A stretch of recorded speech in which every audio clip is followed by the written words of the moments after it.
kami introduction chu du to kila thil dang soi to lovin tuna kan thu soi tu kan speaker tu kan resource person tu pu vani thanga ama ege ve zong tele angai poi mo zong te soi turin lo so ma ule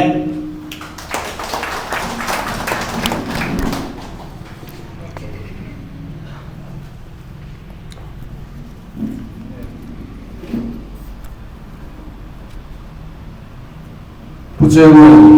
le kan MPCC president zom tak pulsota le kan senior member te ani hi ka kalapiang in an mel ka huchina than timuang in ka ria hai kum som koral kai to te ania program omopiang phur takatilai tharman on uap thin hi ro pui khop pin ka ria congress hausak na thuruk ni ka ria hi lom om ka tia ton khia tam tak an neya an ni hian akaril ru te in an la chak that lai te hian interview te po hila nei tur an hi ti te ka ngai tur thina nin pe ka murual hian an soi de utho ani chu an ni lu ka tia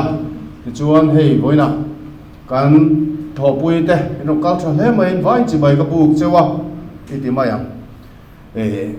tukin helai mun kan thlen khan lo la ruak de huai maya ya dar som pani trana ni thina som pakhat kan han ti de uthuta chulai chuan som pani mo tiano ma niang an tia ati ra phe kha chuan kal mu mal tu kan om lo mai om nge kha tia ma se he larom kalbel se ta hey hol chung in chung po kan leng ta lo pon lama te thun na han rem bel te ngai ta hial maya alomom hle mai congress party te boro ka kang zel ni in alanga chu tiang tur chuan thei to kan chu chho zelanga kan va hian chu mo phurna keng tu te chu kan ni ti hria ila ati tur bi kan om lo kan va in tha kan thonga ya thathung thali chau hi thei to kan chu chuan sarkar nai kan kuta omanga pulal so ta ministry dom tak mai zoramina ala mel khiat ngai lo ministry danglam tak mitin huap mirethei atanga billion ber sarkar tho dan kalphung po fel fai zo kha kan nei thei don ani a step kan rem don ani chumi tur chuan kan vai kan tho ho ngai ni ti kham sai kan soi do ni ole tun chuma hian a speaker ber tur ang zia zanga min han ruam man vel ka samang reng khop maya makha ka ti de urawa tin hei congress kan ron lu nu hianin ka ton khiat voi khat ne ka tong chho mol maya kan han zina political platform a thu kan soi ngai lova khotin maya kan vakala kan han soi ve te hi kei chu avoi khat na kha ni zel ani atun ma kan na tho phunga te chuan kan vakala camera nen report kan va siam kha ni ya tuna chuan kal phunga danglam ta dei maya avoina po hian ka dam chunga ka thil ton ngai lo political session a resource person a min han vu atlat maya hupurom duang reng kho mai soi tur hi ka ngai ma se ka soi tur hi soi vek lo athazo kin ka ria ke hi chu paro rum de mai dik lo nia khiat aw ve pok mai thin ka ni ya ma ni lo ka thil soi te po khana ngong rei em a in chai nge ni social media lama la lu renga the ma in sum de te po hi ngai ni te po hian kan ria eng po ni se ka thu soi tur hi ka thlang a enge ka soyang ti ka ngai tu a thilit person de te po hi soyangai do ni kan ria ole po ni se la hey voina hianin kan ria thep angin mi pui thin lum lu tu social media lama darna se mai kan ria ne BJP sarkar Biren Singh akai hruai Manipur sarkar in thapui thoa kan zo na tha u nau te chunga kuta thak na lakal zel hian ril rual lo thei lova demin pia loka ikhan video on viral chiama khove la bar khai ani indiaram po alua khat ngal veka Supreme Court thlengin an ron tong chuak ta a nisum sari chuang atukhum min chon tlat tu BJP hruai tu kan Prime Minister Narendra Modi takngil po aron tong chuak ve ta hial ani kan fiat angin meichia meiche pati kan zo na thak unau te saruakin kholaya chai ania rap tha khop maya han en mai po han thin hiari moi ngoya diktak chuan ke phei chuan a video kha ka en ngam luk lo ani en a khre om don lu tuk ti ka khia an comment atang khang ka duk tok hiao maya amar chu voina hian ka thu soina hian soi chu ve ram ka du sia wangin ni zana khana video ka en tluan chawani chu ti khop chuan ka ril ru hi a khoina ni ti kha ka soi nu ni he thil hi tiana kal chho zela Manipur boina kal chhowa hian amo phur tulian per chu BJP sarkar hi ni Narendra Modi a sarkar le Biren Singha sarkarin kutan thak na tila tam tak chuan ati kalom anti thei hialanga a chan chu kan khethewa soi tamangai lowani special force tenen ti chuan ang palama helho in ma tong zel chu tiang chuan har satna an thlen na sa em a ole kha thil kha nizana kan thian pa churchan purami lamkami ka han phona he thil hianin indiram pumalu ania mizoram po alu na sa em a hei kongzo te po hoi hot turan ni dona naktu ka thu soi tura hen han soi chu te po ka du ve dona katia an lo lai na tom hle maya kha hei chia pakhat zo kha anau pang zo kha ti mayam kha nge khadi in ka hia atia achan chu Manipura khianin internet an la shut down char mai ni mai ni thuma tang bulin tang kha dia mai ni li tlailama tangin internet an shut down na voin thleng hian shut down ala nia naktu ga hianin internet ka man du chuan zanin atang hian booking ka tianga ya kan lamang ve tok tok ati lo thei loin amingin na rundala kan ti ve tok tok ani tu na pon karon WhatsApp thei lo che atia kham hei chia kha khomai thak le maya pakhat zo phei kha chu a khe thui lu tuk lova anu tapa le apa hi an thata ani khati khan an manan pom suala an chai ta kha ani ta a me dili thil thleng dai to kha ani ya ti chuan internet shutdown ani awangin puwan thil reng hiat lo kan nga em maya kha video po kha me ni li mi dai to kha ni ya tu na aron viral chawa ti hian ram puma athang ta ni chawa nakina internet kan nei huna chuan kan khiat lo real routine tur thil rap thak hi kan khena sadon lu to kan ti hi lo khiat sadon nia ati ni adik don fia win ka ria kha mei chia kha anu tapa le apa tha sakan nia an wan doi le maya anu hi alo kan survey le lau boxia ti chuan kan sar a stage 3 vela ni to e dia dam doina tuna en kolme kania ti chuan national TV te pon an han interviewa sarkar ne na enge soidu berti in an zota ani chuan silai min pe ula meitei ka hlum ka duani atie ni anin be na hian a mai lova ngong kanin tan saka kanin pom suala in kanin hal saka thisen kanin chua athen bora chunga an khunga an voluma athen madrasin resign an tela khonwar tu en le an hal luma kanin khoida hi an mai lova chu wang chuan in sui fin le chi zia zang an ni lova separation rural na san an nghiệt tarenga chu thil om tak po nin kan khi ani ol hen thil zong sunga hian amo phurtu chu BJP sarkar an lo thei lova chu ti mek laya BJP mal som na don tum le an ma ni mong zoma NDA ani mon neda ani amo lo tho pui hi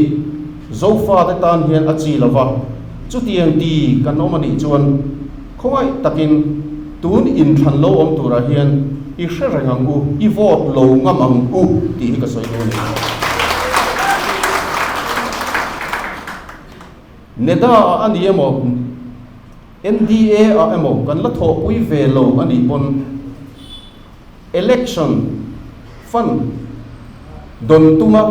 an blessing don tuma lo phe kan omani chuan an ma ni nen ang khat tho an ni ti i shere angu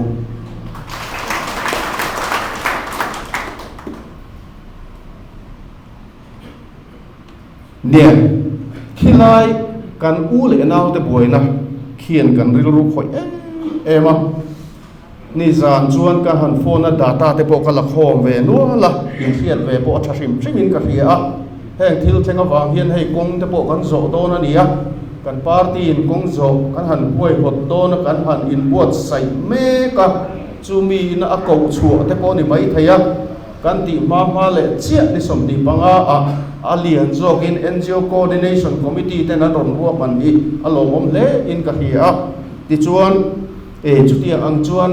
kan u le nau te torna awangin thilakal mu pa chu ti mek lai chuan kan khiat vezel hi a tha a ITLF bulletin July ni som pariat sang ni som ni pathum he karon base de ule ka chumi ina atar landan chuan Christian biak in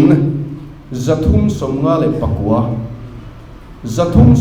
pakwa in lo chin chia ve do chuan hal chiat ti chiat ani to ani hei hi a latest report ka khiat theinu nung ber ania tin chen na in ti chiat hal chiat he sang sari chuang het ani to a khuwa hi za somkwale pasari an hal chia ti chuan mithi ruang mu chua hi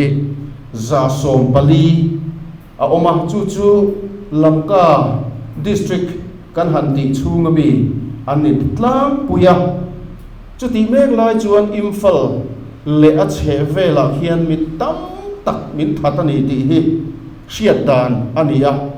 tu tenge ania tia khrechiang te hei turin in kalpo alangam ombok si lova tin zot ma ila zo chua thai an ni lova imphal le a che vela thi te hi an ruang hi mo khausa an la om lovem ti te khiat chian thei ani lova a then chu an hal ralin a then chu an pai ral mai thei boka chung te chu din hun ania kang the kan soi du ania tun din huna hian pangge an tia imphal khopui lai lia hian police training center lian pui mai a oma chuta chuan arambai tengol le meitei lipun an tia chu mi te huai hot chuan meitei nula le tlangwal thalai an training mup maya zone ha thla khan u le nau te chen na run turin chu mi te chu ani buat sai me ka ni ti hi tuna hen thu thanga om me ka hei hini zana ka information don ania chuta training te chu buaina are huna police in trang ve kang ti nan tiama in dona thi an omani chuan an chung te ne na zo na thak u le nau te in le lo le an hun ma te pek an ni anga in le lo pek an tiam bokani chu tiang chon na satakin in bo sai na hi akal me ka ni ti te kha kan soi du ani ole khila kan bar khila kan manipur u le nau te torna chu khati kha ka soi thei chin ni ta sela hela hen kan sia reng tur chu ni chin ka soi kha hemia mo phur tu te le heti khopa kan thi sen chua min be tu te Christian te nek che pa min chim rala min nuai chimi tum tu te hi tu te dang an ni lawa BJP sarkar an ni chumi te lo mong zom emo lo tho pui emo an blessing lo don tum hela mizoram atanga kan omani chuan kha kha chu kan thik thu a che hle don ani ti hi zoram mi puiten min lo hiat sak sela ten zoram mi puiten chu kan ngai to na ni sela ti kha kan soi du boka kan soi non le ani e ole voina hen thu soi tur kha inkar ki deu ka soi don ka ti kha ni e hei helai kan ron lu chan hi e pulal so ta hi ka mi hriat chian ani a ka soi photo thina hei hun rang ranga kan kala kho rang ranga ka thu soina te po ko soi lang to thin veng khata kan oma pu so ta hi ka mi hriat chian ani OMA a kan ti ho thina VC a te kan ti ho thin local council pian ma khan mission veng thang local VC masaber mission veng atanga a indan lim khan VC secretary ka oma ti chuan a nuwa elected VC a te kan han chowa pu so ta te ne kan ti ho raya tiang chuan VC a hian pu so ta te ne hian Trump ni kan om ho in ka ria hria so lo chuan tiang chuan OMA na sat takin kan ti ho boka kan in hre chiang ani e kum tam tak khotlang rom bol na kan in zui thina ka mi hriat chian em ani a ti chuan ani he politics a kal chho zelin ke ro chu sang he pahli atang khan media lama ka lu chhota a ti chuan kan kalna konga inang lova ma se kan in thian thareng thowa kan in tha ngai lo ani ti kha kan soi duwa ti chuan hei ka ngai tu na te e ka thil ve zong te kan ha lo rem chang boka ka report a te ka tar lang fo thina tiang chuan khatiang ngai tu mi kha kan ram ve mi kan ve ka pha kan tokin ta chuan ti hian kan han kala sarkar tha kan mamo na asang ema ka ve em thina chu tiang chuan hei pu so ta helaya president lo ni chobok nen akai za ti chaka pu so ta tha ti chak hi tula kan thia ta van hela hian kan ron lut ve ta kha ani a hela hian hei kan pa ti thil tum he then kha thian an soi sel han ti la trang puina abi takin kan manifesto number 1 trang puina hi a thale maya hi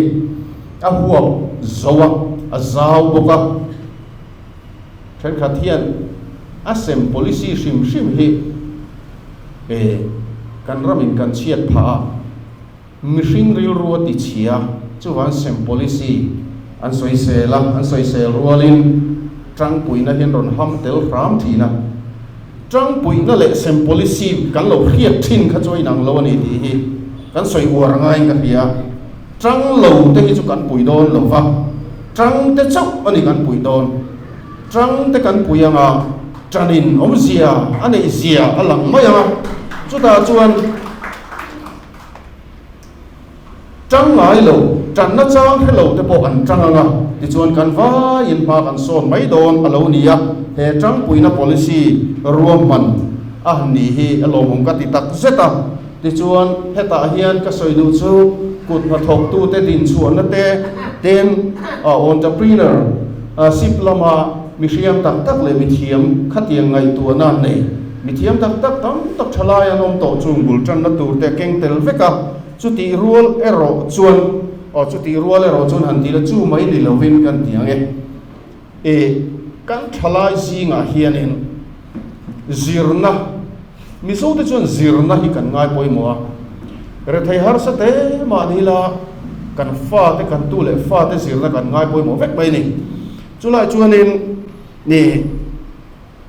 mit nge ni mi ambitious zir du ngoi zir zom zel na tur har sat na nei si institution tha ban phasi lo tam takanoma chung te ta lei chuan he kan trang pui na hi aman thei zel don ani ti te kan hriat chho zel phei chuan phurong hi ka ti mani mani deu lo ka khan an ming po han lamila asoi asual lovin ka hia hei thian thatak tak hi ka neya LBS Suzuki Pungur te son puwan nang hi iwak zawa kontak inga boka mir thei mi harsa te ine na anron tulut ve thina min lo hiat sakla zirlai ambitious zirna tha ban phave lo chu tiang hiat chian ni nei chuan min lo hi sak ro hin ron ti lau maya chuan u nau fel deuh mai zirna lamar enge ni thapem ha em mai thai fa langwal pahnih hian oma ti chuan min ron be vele lau mai an leilona an enge ni an leia kalo tanga ni chu an in zom na turatan a rem chang ka kan ti khopa pungur ne na ka si mu zawa ti chuan ka in biak tira ti chuan pungur ten lo sponsor dona he ta phai lama le khazir na sang zo akal na tur sen so zong zong azir puitin thlangin pungur te LBS Suzuki hian an tum sak dona ni khatiang ang khan mi hausa in petak tak hian oma ti chuan chung kan soi to na chan chu kan riat si lo hian mi harsa zirna lama rual ot tran pui ngai ngoi tran pui tur hian tam em a chung te pui na tur chu heng kan tang pui na te po hian atel thei vekani ti te kha kan riatin ka phur thar pha em moi ani ti te kha kan soi du ania ti chuan a khalam pang kha ka du tok le photanga hei hun rang rang kan kal thina sorkhar min ti chak em tu pakhat chu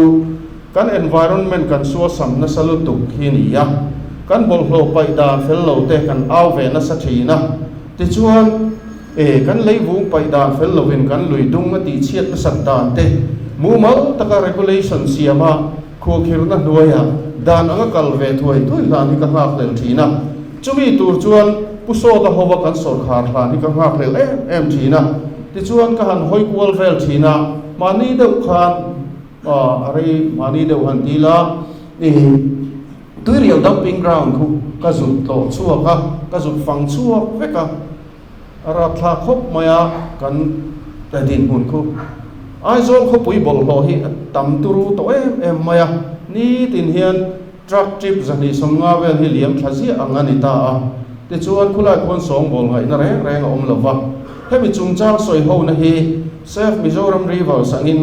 kan huai hota NGO rang le local council te kan ko khoma aveng bill tlema target de utlet nein chumi tum chuan kan mayor he aron kal ve a purin enga hian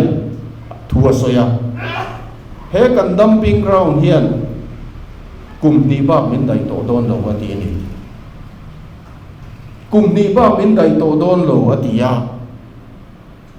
ti chuan kumni lo liam le ta se adang kan nei bok si lawa engti kan om ta ka ngai tua na buai map ani kan ngai tua chi na ngai ani kan bol hlo pai na rimot poi ai zo chim le mar chak le thanga hian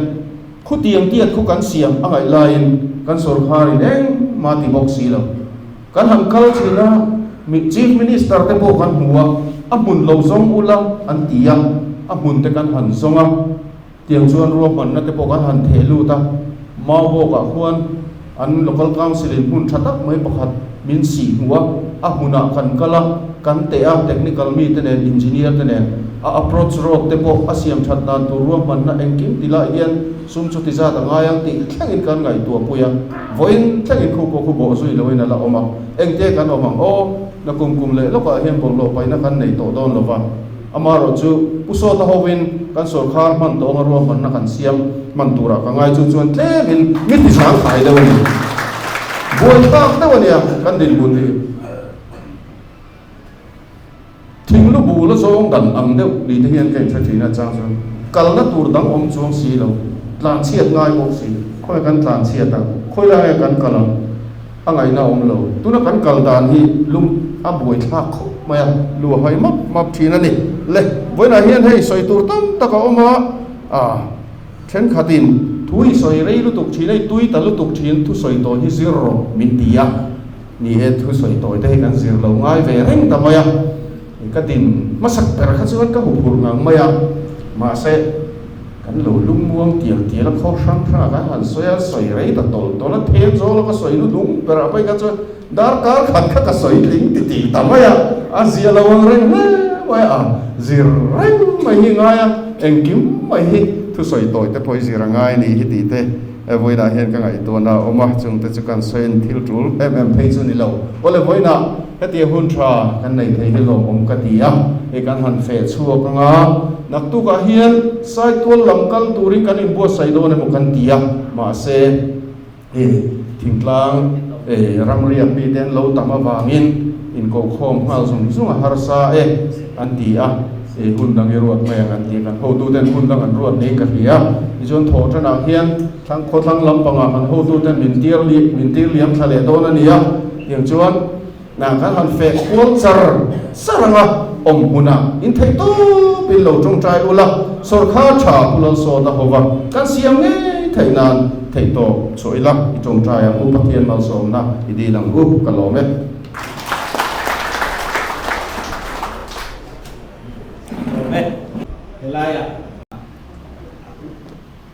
nè cái lối thắt rung lu tụ đều hết là điều mà cái lối xoay thổi lu tụ vào tin nè à quay một đấy bên cái kia so ta các căn bẹt bột đây nó cái con gì là xoay xuống hay là ta xí là không cái rồi tin phá đi biết rồi thì bậc hạt xoay nghe nghe hạt ta nó cái tụ ông về thắt mày political party tên thil tum kan nei thina manifesto kan nei thina chuan NLUP te po kan manifesto alo to thina chutian chuan tu na hian kan sarkar kal me kina athil tum lian ber number 1 flagship program chu SCDP ania chu mi puisum sarkar sum matanga pe turani mi puite masom na ata na dia ko manna asiawa arwa manna hi athu chu na thale wai thil satak ania mi tam tak tan po anchor tangkai thei tur ni om tak alan lai man da na yen fellow tam tak awani ti hi voina hian kan soilan bu chu ania ka soi bai ma se poi bo em maya mi puisum ani angin za takin fel fai takin engkim an ti tur ani lain tuna an man da na hi chuan party politics khelan an mangani he kan zina ko rang kan kala ti khan he ta he lam tlang ma tangin kita bakto lam tangin kan kala ti kan phei jela ser chi pa na thiala khati ga kal phei ga kan ni alum le ya he ga he la ma phe zol ma alu thol le ania hun thang kan kal na karil ru tina tu le until mi feel voina helai soi so nge ta na ka du thil pakhat hi karon din chan le achunia SCDP hi aboi tha kho mai ti da hi an lo ti min sil thina ke ni ko hi zo mi thak thiam ram ro an SCDP hi don ve an du sia SCDP dong tu chuan MNF fi pe ngai la ta an ti chuai rai thina ni a thalo le in ka ria azatha kadia Christian Roman Kengatan hian hi amoi lo pin ka hian anduni chuan MNF party a mi lu turan din anduni chuan campaign sela takin an thin lu te min tum sela khatia ka mi buisum manga anin thlem lu ta thilan ti thina kha apoi le in ka ria hi example chalo tak tuna kan sarkar lai me kina an kalpui me ka ni thlat maya che si ni le sanga hi thingtlang mi tam tak tan chuan atam tham ve thlat mai ni a thona ton tur tan chuan mi thathiam ra ro SCDP hi la kan du very sia heta hen mi pieng mo sa chuan an ming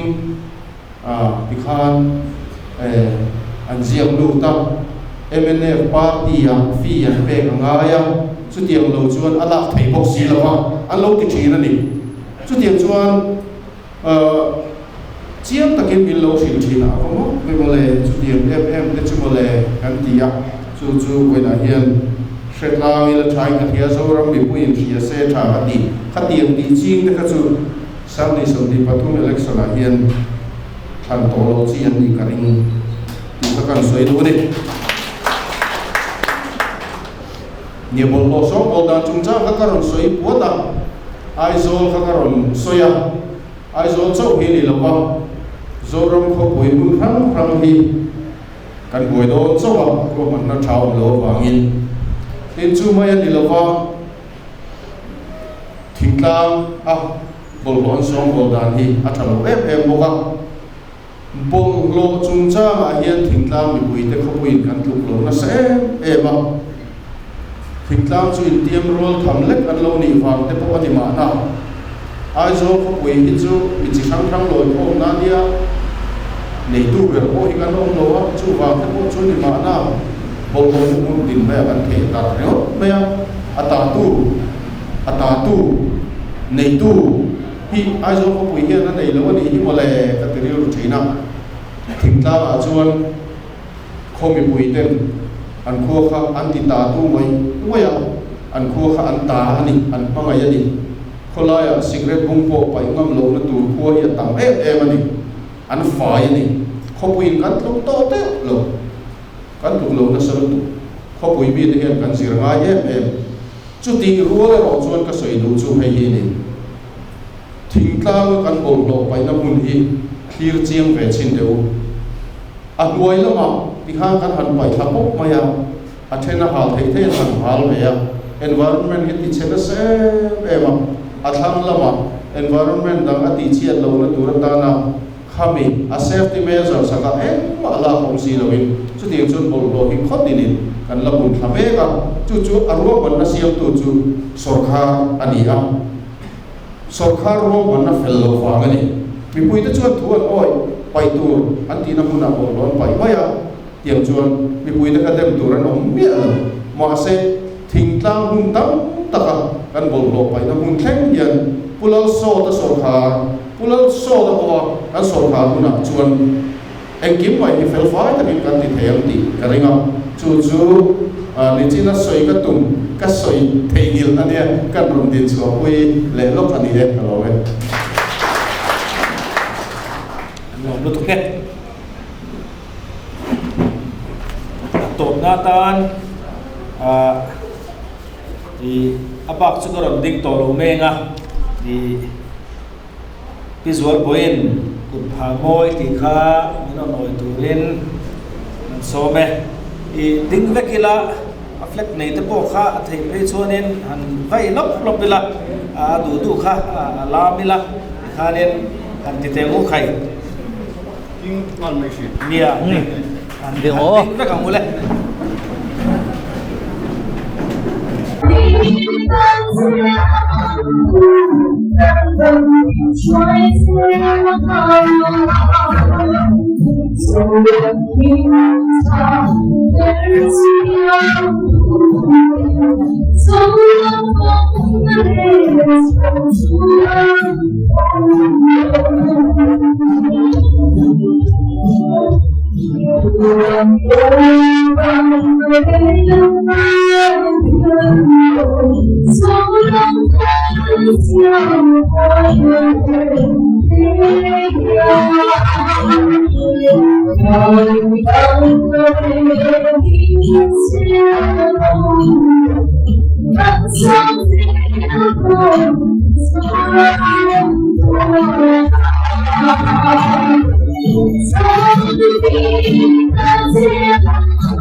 Someone